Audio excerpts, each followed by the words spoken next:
Hi everyone! Today we're going to show you some of the basics of knitting. If you like this video and if you want to see some other videos from us, be sure to subscribe to our channel. Today we're going to show you some of the basics of knitting, how to cast on and bind off your project when you're finished, and also how to do the basic garter stitch. With these basics, you'll be on to go able to do a whole bunch of different projects, like even making a really cute baby booty. So before we get started, here are some supplies that you may need.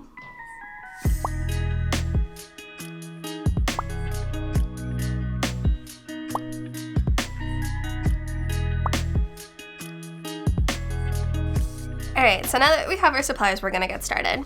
I'm using paint box yarns. I ripped the label off so that I can have an easier time pulling my string out, but that's fine. Working in green because that's my favorite color. The label calls for a size 7 knitting needle, so I've got my knitting needles here. They're cute, I like to use them because they're hearts, and I'm knitting with love. So, to start, you're going to take your ball of yarn, and you're going to find the beginning. I nodded myself a little bit. And think about how many stitches you need to cast on to start with, and be sure to leave yourself a longish tail. You're going to need your tail at the end. You're going to weave it into the stitches of your finished project, so you do want to make sure that you have a tail that's a couple inches long after you finish casting on your stitches. So you may want to just start off with a little more than you need, and you can always trim your tail as you start knitting your rows. So I'm going to cast on 10 stitches. I'm going to make a really small project. So this should be about more than enough space that I need. So to start, going to take my yarn, across the tail end part in front of the part that's connected to my ball of yarn so that I have a little loop.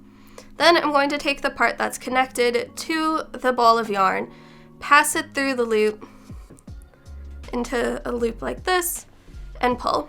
So now I've got a knot with the loop. What I'm going to do now is I'm going to take one of my needles, hold it in my right hand so that it's pointing that way, pull it through the loop, and pull the knot tighter. So the loose end part should be in front. So I just need to twist this around, and now I'm ready to start casting on. So to cast on, I'm going to put my index finger under the part that's connected to the ball, thumb with the tail end part, and pull it up like this. I'm going to take my needle, pass it through here, under here, and pull. And now I've cast on a stitch. Again, hold it, make that kind of a V thing, pass it through here, under here, and pull. Don't pull too tight. You do want your stitches to be a little loose so that you can move them up and down the needle and so that you're not wrestling with them later, but you don't want them to be incredibly loose either. So here we go again. And again, I have 5 on here now. I'm going to do another 5. 1, 2,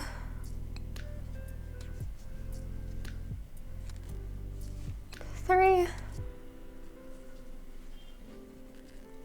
4, 5. So now I have 10 stitches.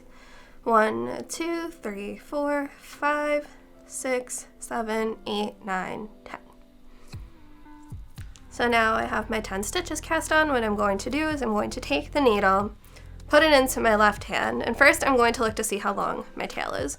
My tail is a little long, so as you're knitting, you want to make sure that you're not twisting your tail into the part that's feeding from the ball of yarn.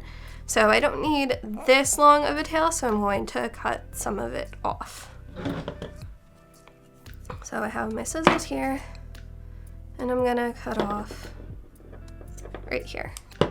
So spare part, you can just toss aside for now, and this is about the length of the tail that I'm going to keep. It could probably be a little bit shorter too. You need it to be a couple inches, but I just like having the longer one, a little bit of a longer one. So now I'm going to make sure to keep my tail out of the way as I start knitting the garter stitch. So I'm just going to slide my stitches up. And to do a garter stitch, you take the needle that's in your right hand and push it into the loop, the first loop on the needle, so that you make a little crisscross shape, and the needle in your right hand is behind the needle in your left hand. I'm going to hold them. I'm going to take the string that's connected to the ball, and I'm going to loop it around that back needle so that now it's coming between them. I'm going to slide the needle in my right hand out through the loop, but pushing down on the wraparound that I just made. Now I'm going to slide this needle off the stitch off the needle in my left hand and onto the needle in my right hand. And I've now knit my first stitch. I'm gonna repeat now, take the right hand needle, push it through the back of the stitch on the left needle, take the feeder string, careful not to take the tail, loop it around the back of the right hand needle, and push through, slide off. And I'm gonna do this for all 10 stitches that I have. So 3, push through, loop around, pull, done. And now 4,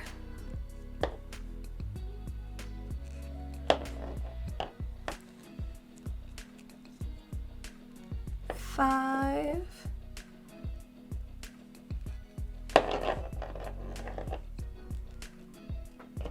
6.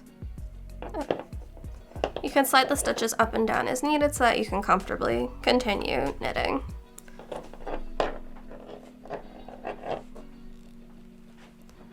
7,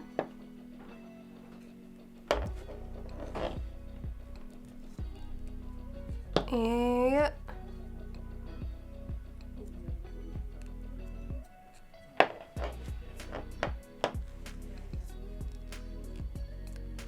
9,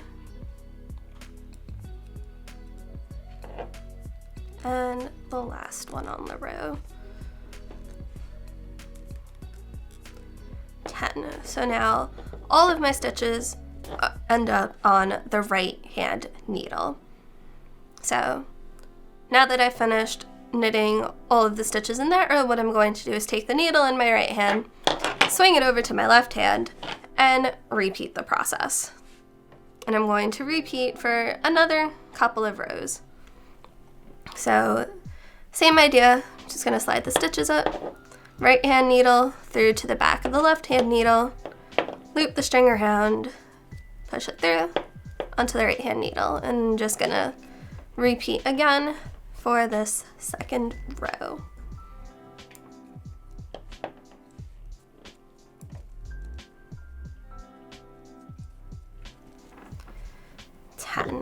All right, so now I've just knit my second row, and we can start to see a little bit of the pattern forming that's going to end up just end up throughout the project. So now I'm just gonna keep going, knitting a couple more rows.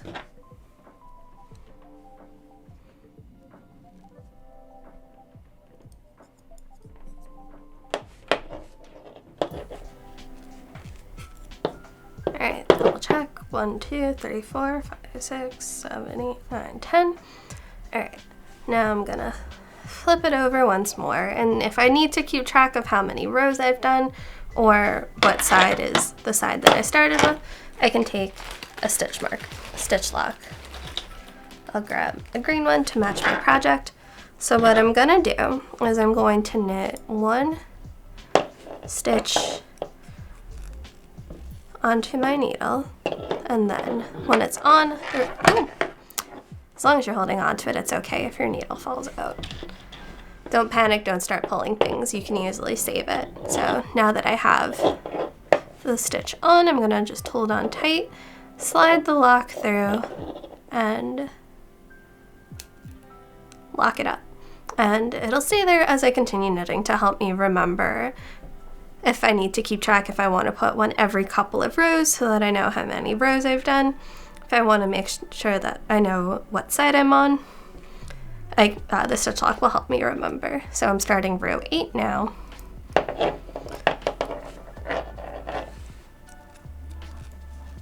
Stitch 2, stitch 3,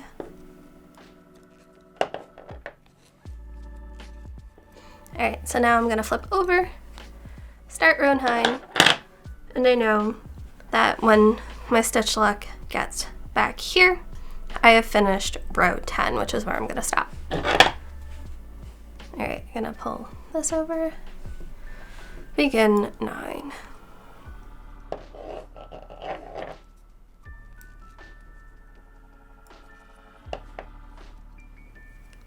Alright, so now I have knit all 10 of my rows. I know that I finished 10 because this is where the stitch marker was when I finished 8. So since it's on the same side as when I finished 8, finished even number of rows again. So now I'm going to take the stitch lock off. I'm being careful not to slide my stitches off my needle. And then I'm going to bind off my project. So to cast off or bind off your project, you're going to start similar to how if you were knitting a regular row. So the first thing you're going to do is you're going to knit 2 stitches onto your right hand needle.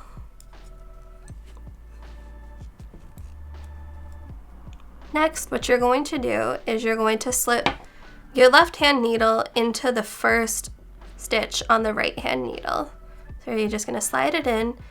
You're going to pull it to the end of the needle. You're going to make sure on the right needle that that second loop doesn't fall off. So you're just going to kind of pull it through and just slip that first one off so that all you have is one stitch on the right hand needle.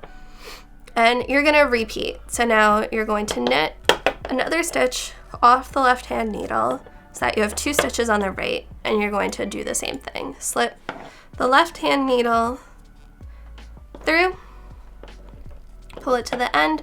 Be careful, don't rush. Make sure you keep that second one on and slide the first one off so that you only have one again. And repeat. Knit 1,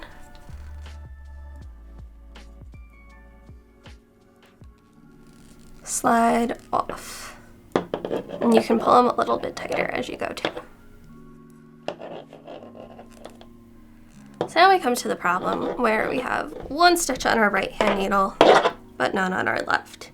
So what happens here is we're going to take our scissors again, and we're going to cut a little bit of a tail again, only a couple inches.